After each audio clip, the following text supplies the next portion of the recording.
you have the ICICI Bank or the Kotak Bank, or basically the other commercial banks are borrowing, right, from the Reserve Bank of India, ultimately. So that is the repo rate.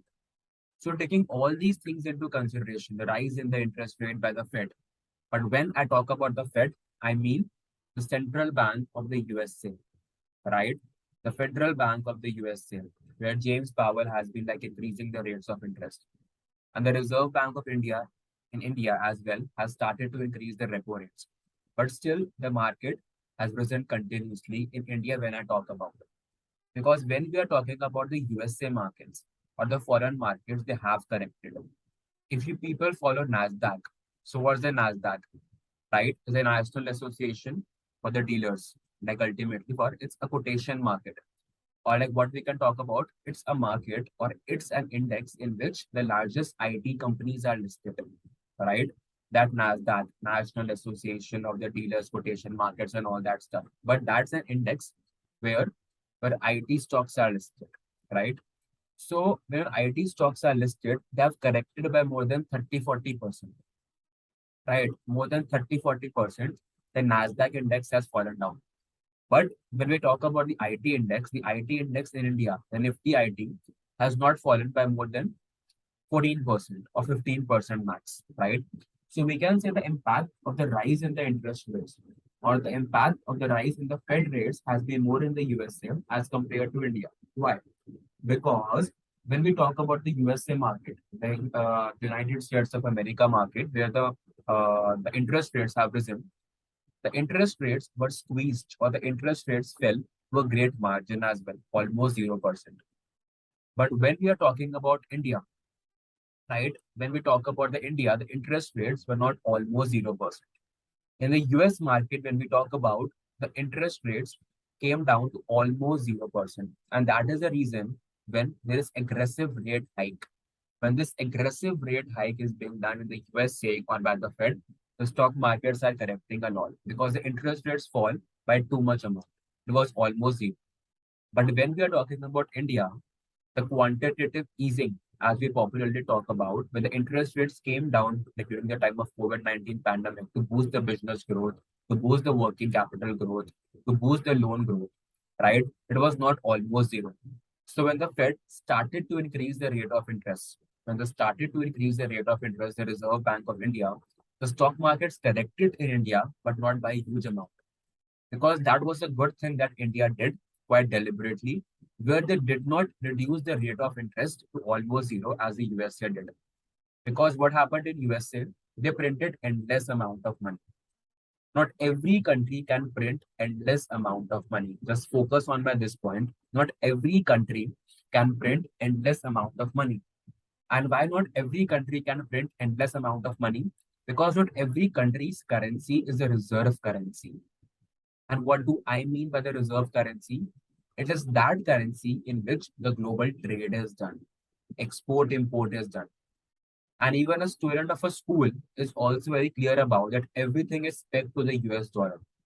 Like whichever country it is, be it India, be it Russia, be it your France, be it your Europe, be it your North America, South America, Africa, like any other country like that you talk about or continent. The trades are being done in US dollars because US dollar is a worldwide global currency, a central currency, a reserve currency in which all buying and selling is done. And that is why we call the US dollar a reserve currency, a stable currency as well. Because when there are fears of recession or when there are fears of the market to go down, a global recession, or any other kind of fear in the market, be the Russia-Ukraine crisis, be it the rising oil prices, or be it some country going into a kind of a war or something, as we're seeing currently in the case of Russia and Ukraine, people start to buy the US dollar because the US dollar is very stable. It is a reserve currency, a currency that cannot go away so easily because everyone is dependent upon the US dollar, be it by trading with the Russia ruble or the Chinese yen, basically the Yemeni or the Japanese yen or the Indian INR, ultimately everything would be traded in the USD and then converted to INR. And this is the advantage which the US government or the US Fed Bank has also taken into consideration as well. they can print endless amount of money, like because of that, because they know that everyone would be using the USD. And when there are fears of recession or a war or the crisis that we saw in the case of the COVID-19 pandemic, they can print endless amount of money. But one thing that comes into our mind is that whenever we are printing endless amount of money, we'll have huge inflation, correct? And that we saw in the US as well. 9%, 10%, 11%, 12% was the inflation. And because of that, the economy also got impacted. But in India, though the rate of inflation was high, but the rate of inflation was not so much high as we saw in the US because the rate of interest in India did not come down to as low as 0% as we saw in the US. So that was a major reason why the markets corrected more in US and not in India. And we tend to say that US is an exporter of things, it's an importer of things. But the biggest thing or the commodity or a kind of a thing or a stuff for which the US is the importer, or basically I would say the exporter of, like importer, like is not the correct word for that. But the biggest thing for which the US is the exporter of is inflation. US exports inflation. It might be exporting the other commodities, goods and services as well. But the biggest thing for which the US is an exporter of is inflation. Why? Because it takes advantage of the reserve currency it has, because it knows that everyone is dependent upon USD for buying and selling, for exports and imports, for anything, right? So the US can take an advantage of that and can print endless amount of money, and that would create inflation. And the other countries will also get impacted about that. Because, for example, if I have to purchase oil, right? If I have to purchase oil from any other country, be it Russia or be it Dubai or be it the OPEC countries of like Saudi Arabia, Iraq, or Iran, right? The trade would not be done in INR or in the Iraqian currency or the Iranian currency. The trade would be done in USD. So if India has to purchase oil from the OPEC countries, from the OPEC cartel, I need to have USD with me, right? I need to have US dollars with me. Until and unless a specific country, per se, India as well, has US dollars, I cannot purchase oil or any other commodity from any of the countries, right? Though the Russia-Ukraine crisis, we can keep it separate for this point of time because India like had been importing the oil in ruble and the currencies, and the exchange rate had been pegged in terms of INR and ruble and all that stuff. And India is taking a kind of advantage of that because of the good relations like it has with Russia. But per se, in general terms, not every country, right, can afford to deal or to get into the transactions of exporting and importing without the USD. So, for example, so I was on the example of India. If India wants to buy oil from any of the countries, be it the OPEC countries, or let's keep the normal circumstances in the Russia as well, India first has to purchase US dollars, or it has to take out the US dollars from its reserves. So when the demand for the US dollar increases, in this way, the demand for the US dollar increases because ultimately for every buying, I must have the US dollar with me. And as a result of that, the demand for the US dollars will increase. Though USA, the interest rates were too low, the kind of inflation being too high, the economy might have gone into recession at this particular point of time as well. But at the end of the day, they know that they have the monopoly, they have the reserve currency, and ultimately the demand of that currency would be there. So because of the huge demand in the currency, the US dollar also appreciates. When you are demanding a particular share of a company or a commodity or be the currency as well, the price of that currency rises. And the second way in which the price of the currency can rise is by increasing the interest rates. When the interest rates rise in US, the people would be demanding the bonds or the fixed income instruments of that particular country because they know the interest rates are rising. And now the fixed income instruments, or specifically the bonds or the debentures or any other kind of security, will be giving them more rate of interest. So that is the second reason for the US dollar rises. That is per se that we know. Because when the interest rates are rising in US or any other country, the people would be withdrawing their money or selling their shares in the equity market and start to purchase bonds or other fixed income instruments.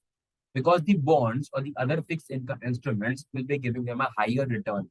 A fixed return like might be lesser than equity, but at least much more higher than the time of the quantitative easing, right?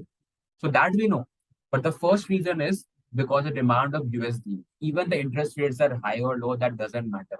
The demand for USD would be there. Be it inflation, be it not the inflation.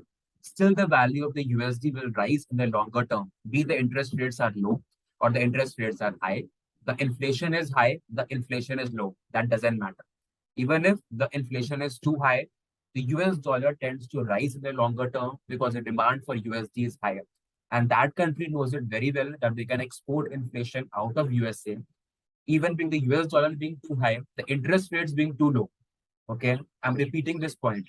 The US dollar being too high, the interest rates being too low, the inflation also being too high. That is completely opposite. कि the US dollar बहुत ज्यादा है, उसकी value है, inflation भी बहुत ज्यादा है, the interest rate is too low. Even the USD can rise at that particular point of time because people would be buying the USD for exporting purposes or like basically for importing purposes, I would say, because they have to buy something, like not for exporting, but for importing purposes from the different countries because the trade would be done in US dollar. And that is the reason they're not fearful enough. They might show some hawkishness that they want to increase the rate of interest and that they have to because they have to work with the global bank. But ultimately, the USD will rise in the future because it's a reserve currency. It does not depend upon so much upon interest rates or inflation, which the different kind of and the analyst would be like suggesting you as well. It depends upon the interest rates as well.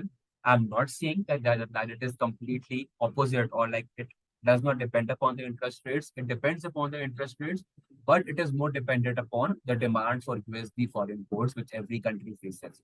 And that is why US is so confident about inflation. It says even if there's high inflation, we are like rising interest rate, that does not matter. The USD will rise in the long term and that will ease away the inflation as well because people would be using the USD for buying.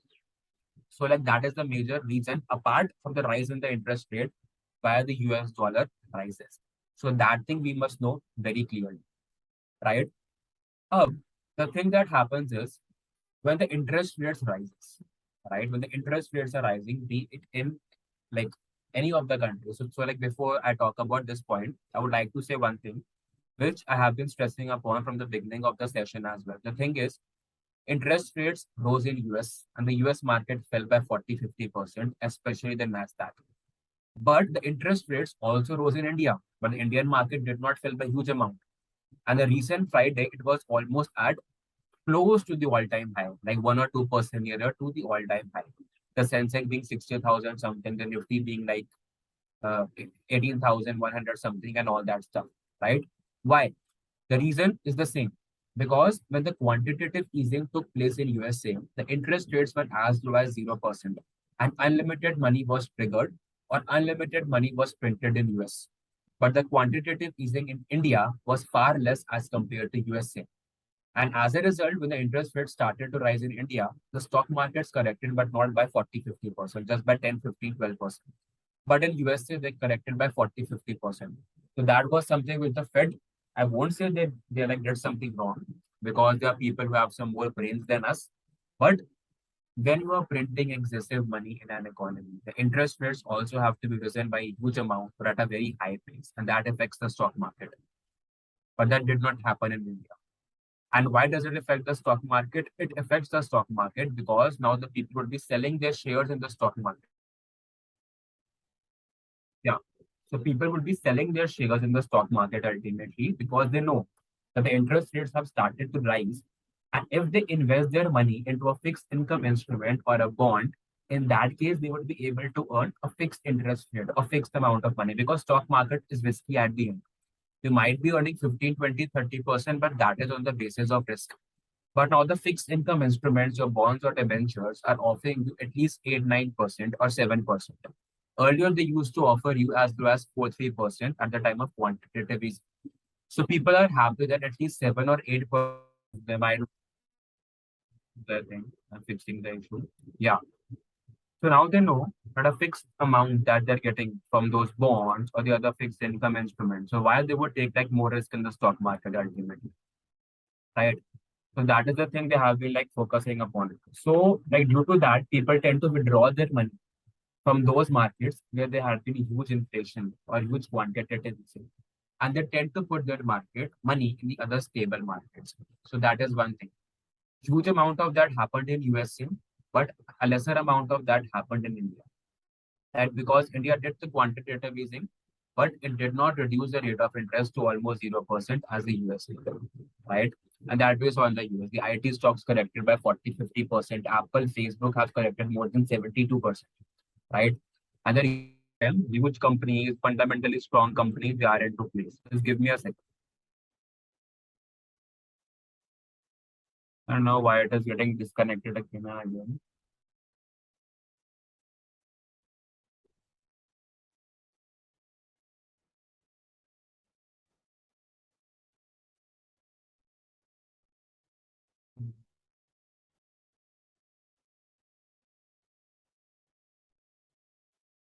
Yeah, yeah. I am just fixing that. I could like feel myself getting like logging out in between. So now it should be fine. Yeah, like now like it should be better. I've changed the connection. Right. Huh. So that is the reason why the markets in US they corrected a lot because the quantitative easing in US was far more higher as compared to India. They reduced the rate of interest to almost 0%, but the rate of interest were not reduced to almost 0% in India. So that is one of the reasons for the stock markets they corrected more in USA and not in India because the rate of inflation in India was in USA was much higher as compared to India, right? The second reason is see the markets in India have also corrected as well, right? And you might have heard that the Indian stock markets are also dependent upon the foreign institutional investors, the FIIs, who invest from abroad, from the US market, from European markets, and the other countries as well, right? So why huge people had invested from European market, the foreign institutional people, or we also call them the foreign portfolio investors, the people living in Europe, USA, and the other economies as well. So Europe, we all know, the circumstances of Europe are worse at this particular point of time, and people have started to adopt a Europe plus one strategy because the thing is that they're not able to import oil from Russia, like because of the sanctions they have imported into place, and they have to depend upon the other countries. The businesses have like come into shortage. The businesses have started to disrupt because most of the companies were also dependent upon the revenues from Russia. They used to import natural gas, oil, and other sources of energy from Russia as well. But now, like due to the war, like all these conditions, the Europe has posed a sanction upon Russia, right? So Europe people say that it is like about to go into a recession and all these phases, and that is like one of the reasons why the money came to India or to like other emerging economies from Europe, right? But also the one thing we also saw, the people also taking out their money from the Indian markets, especially the people from US. They started to sell their shares in the Indian markets. Why? So one thing we need to understand that why does the foreign institutional investors or the foreign portfolio investors invest their money in the Indian market? At what time? At what particular point of time they invest their money in the Indian market? They invest their money in the Indian market when the US dollar is falling, when their main currency, their native currency is falling, and the other currencies are appreciating, be it the INR or be it the other currencies. When they tend to appreciate against the US dollar, right? In the long term, they won't because, as I told you, the US dollar is the reserve currency, right? But for a shorter period of time, maybe for a few months or maybe for max 1 year, when the US dollar depreciates because of huge inflation or because of fears of recession or because of circumstances like COVID, the US people will start selling their shares in the US market and start to buy shares in the Indian market because the US dollar is depreciating and the INR is appreciating and they can earn more from the Indian markets. But at a particular point of time, when the USD starts to appreciate and the INR starts to depreciate, the reverse happens. They will sell their shares in the Indian market and they will start buying either what? The fixed income instruments in US because now they can get a stable return, correct? Because एक stable return उनको वहां पे मिलेगा as compared to like any of the markets. And they're not taking some excessive risk for that as well. So that is one thing, right? And even because of that, and even after that, the Indian markets did not correct by huge amount. $100 billion, $50 billion was the outflow that we witnessed from the foreign institutional investors. And still the Indian market was resilient. It did not crash. It did not fall by a huge amount. Max to max 10-12% for IT sector, or 3-4% for like Nifty or Sensex in general, right? Because the domestic institutional investors, the retail individual investors, the HNIs who are India born, they had faith in the market. We as Indians had faith in our market and we continue to buy. We did not follow the strategies of the FIIs. We did not follow the strategy of the foreigners that if they're selling the Indian market, then we should also sell the Indian market as it used to happen in the earlier years. When those people used to sell, the Indian people also used to sell, but this time they continued to buy and the market remained strong, right? And now it is expected that again, like more money would come into place from the foreign institutional investors, because again, like what can happen is that the businesses are starting to rise once again. Because the more money they tend to invest into the banking sector or the IT sector or the FMCG sector. I'm talking about the FIIs. Huge money they tend to invest in banking sector. And now the banking sector has also emerged to be strong. Their net interest margins are rising, which we popularly called as NIMs, because the interest rates have started to rise and they can earn more for people. The businesses are becoming strong. The CASA ratio is becoming strong. The cost to income is falling, right? The capital adequacy ratio, like which I've talked about in my like the modules as well, is rising, and the companies are becoming stronger, right? Even your like gross NPAs are falling, your like net NPAs are falling, the provision ratios is rising, right? The bad debts are falling for banks. The banks are becoming stronger, right? And even they have started to invest the foreign institutional investors have started to invest in the IT sector also. Though the IT sectors have fallen by like 15-20% because they were overvalued, having excessive valuations. But now they have fallen by a huge amount and they have come down to a level in which a person can think to start investing. The FMCG companies being very stable to invest in. And that is a result, it is expected that the foreign money will come into place once again and people will start to buy these stocks. And if we are almost 1 to 2% less than the all-time highs of Nifty or Sensex, and 50 billion to $100 billion comes into again once again into India from the FIRs or FPIs, we can break the all-time high as well. So like that is the expectation. I'm not saying that like it will turn into 100% reality, but that is a kind of expectation that we can think of, or we can think of the market being like all-time high. So these are all the things like which are happening up in the market about the interest rates, inflations, oil prices, stock markets in India, US. And a large number of the analysts also tend to say that Indian market is decoupled from the US market. And what do we mean by decoupling? Like decoupling means the Indian market is not so much dependent upon the foreign markets, or they like do not move in the same direction. But in the long way, they tend to move in the same direction, like which has happened in the past. But this time we can see that they have decoupled. The US market has fallen so much, but the Indian market has not fallen so much, right?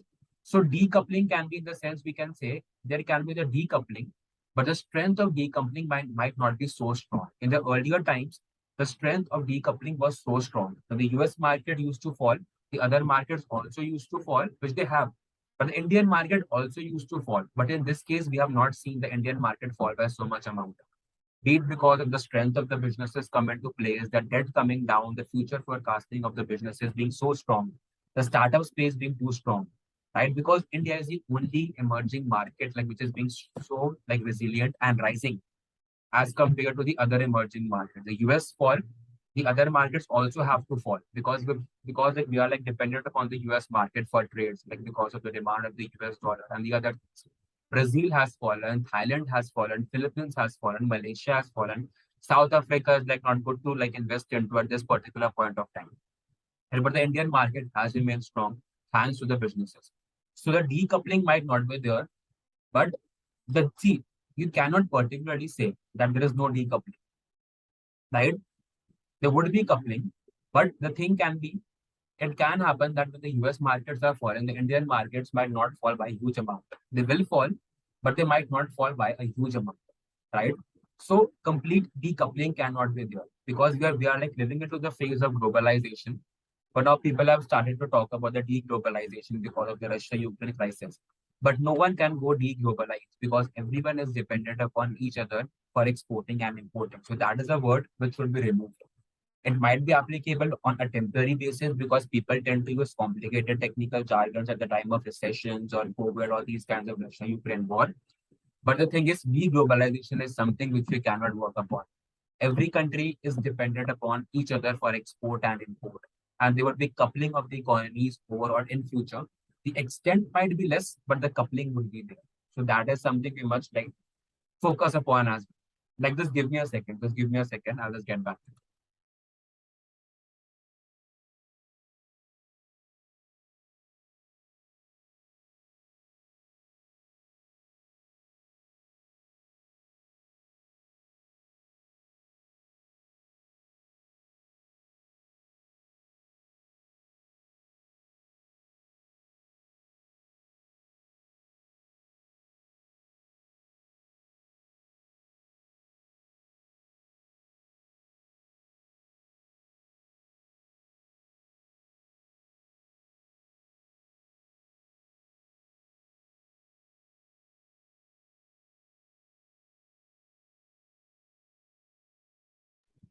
Yeah. So guys can also like keep on like writing your queries in the chat box as well. Or they like solving them like along with that. So these are the things that people must know about inflation, interest rates, how is the US market reacting to that, how is the Indian market reacting to that, and what is decoupling. Even after rise in the interest rates, but the Indian market has been made so strong, being like nearer to almost high, and the US market has fallen, right? So all these things we need to know about, like when we are talking about, or like if we want to build a career into like investment banking or the careers of equity research or market research, fixed income research, investment analysis. So all these things we must know about clearly, right? So that were a few things which I wanted to highlight in this session. And again, the thing is that see, the bond market is also at this particular point of time because the interest rates are rising and people are focusing towards the fixed income instruments. But the one thing you should like you must also know about that there is always an inverse relationship between the price of the bonds and the interest rates. I'm repeating my point once again. There is always a inverse relationship between the price of the bond and the interest rates, and that we call as duration of the bond, right? That's the concept of the duration of the bond being an inverse relationship between the price of the bond and the interest rate. When the interest rate rises, the price of the bond falls. But when the interest rate falls, the price of the bond rises. So at this particular point of time, we are seeing the interest rates rise and people are enjoying because they're getting huge income from those bonds. But the price of the bonds has fallen. And that can also hurt the investors which have bonds in their portfolios because the value of the portfolio will come down. The market to market value of the portfolio will come down. A bond worth rupees 100 rupees might be just 90-95 rupees right now because the interest rates have risen. And the second case, like when we're talking about banks, that banks are doing really well because the interest rates have started to rise because they are now able to demand like more interest rates from those people to whom they're giving loans. But the portfolio or the books of the banks are also hurt now because banks possess huge bonds in their balance sheet. Now the values of the bonds have also come down and they are facing market to market losses.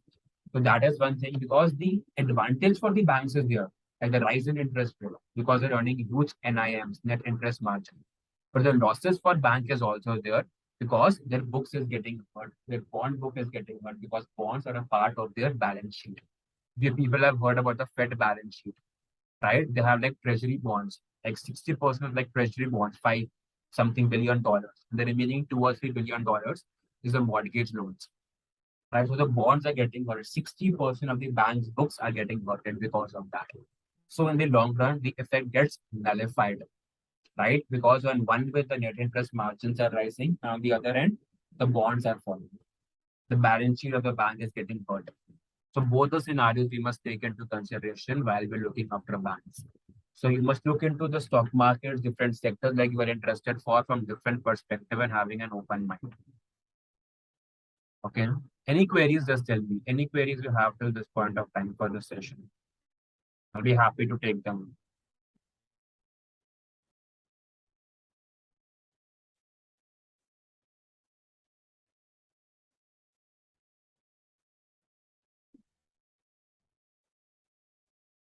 Any queries, just mention in the chat box.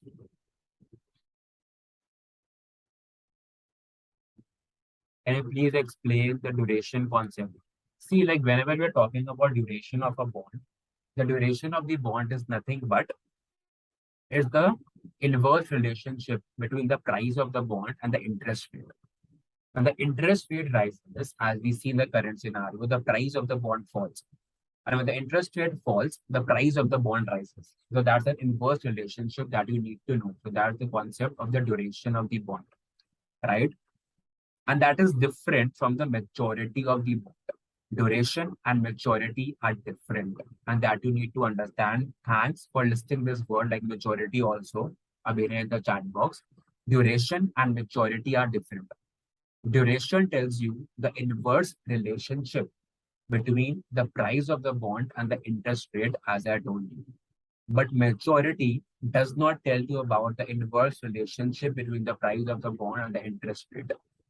The maturity of the bond is nothing but the weighted average time period or the time period at which you would be able to get the cash flows that you have invested into that bond.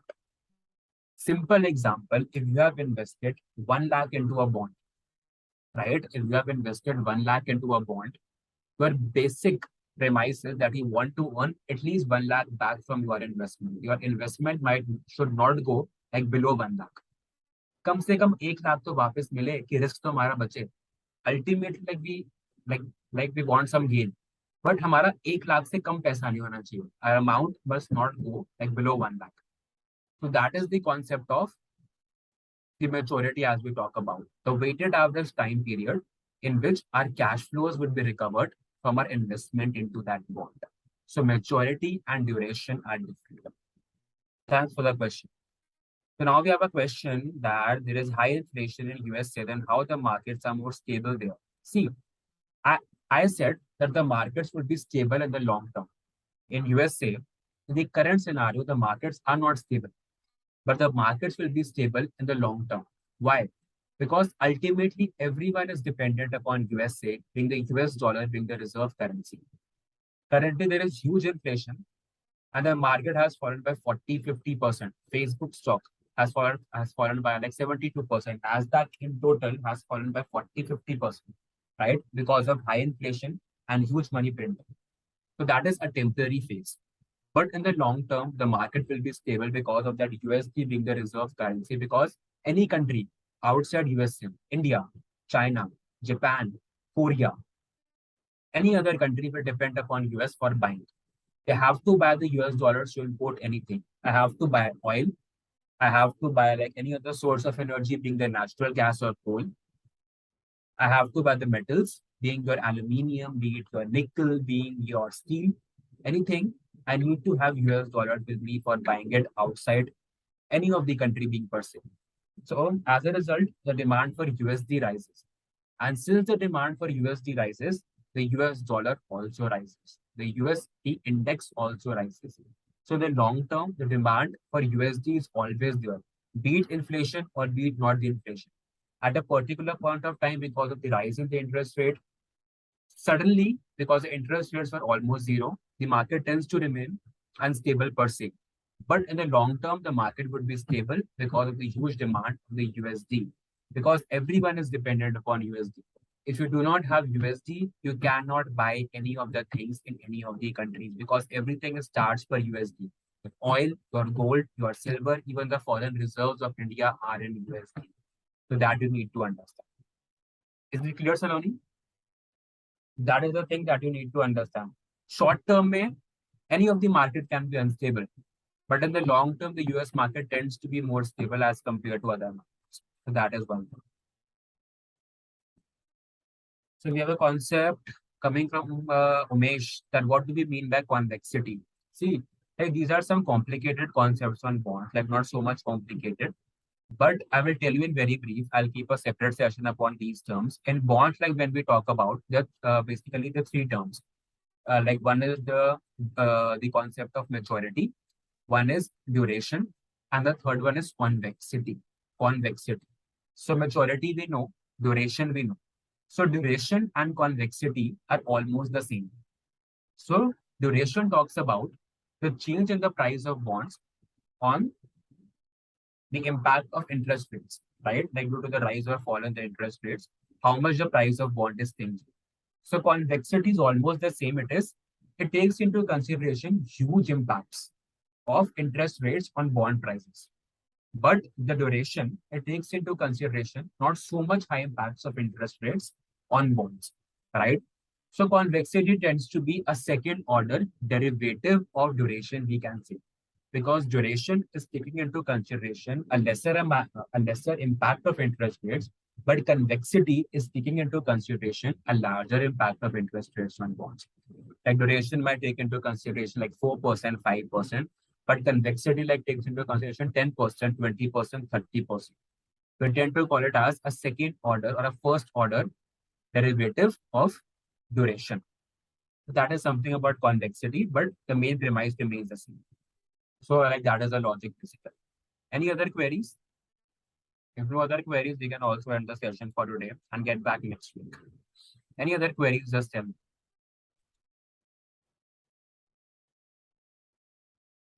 No, sir. No, sir. No, sir. Okay. So we can end the session for today and meet the next week. Okay. So all the best and thank you guys.